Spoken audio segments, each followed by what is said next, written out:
Good morning, all. Gets very nervous. First of all, thank you very much for coming. I'm Russell Fryer of Mercia Technologies. You'll be very pleased to know that you've only got me for a few minutes just to do the introductions and hand over to the real mainstream speakers.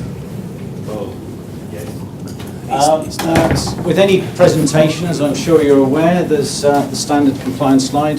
There will be tests on this at the end of the presentation, so please make sure you read it fully before we go on.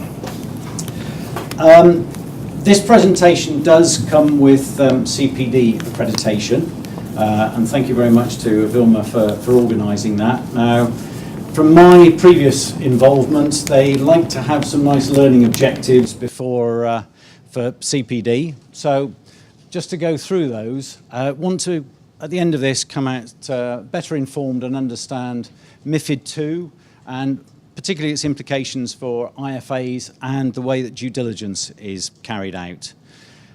Things are changing, and it's important that we get a handle on this. Secondly, understand and learn about independent reviews. There have been cases I've certainly come across in the past where advisors said, well, this one got an 84 and everyone else got an 83, so I put all my business with the 84. Well, we perhaps need to understand the actual process and how independent reviews can fit into that space. And finally, consider some of the risk mitigation techniques within various EIS offerings. So hopefully we'll come back to this at the end of the presentation, and if these guys have done a good job, then we can put a tick in all of those boxes, hopefully.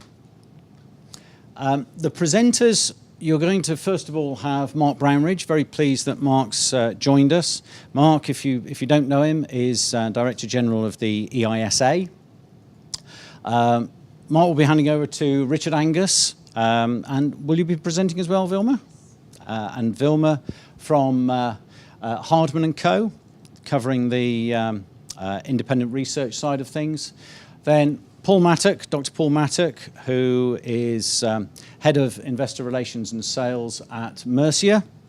And then I will just try and bring things together at the end.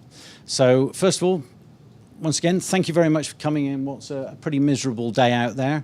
And without further ado, I'll hand over to you, if I may, Mark.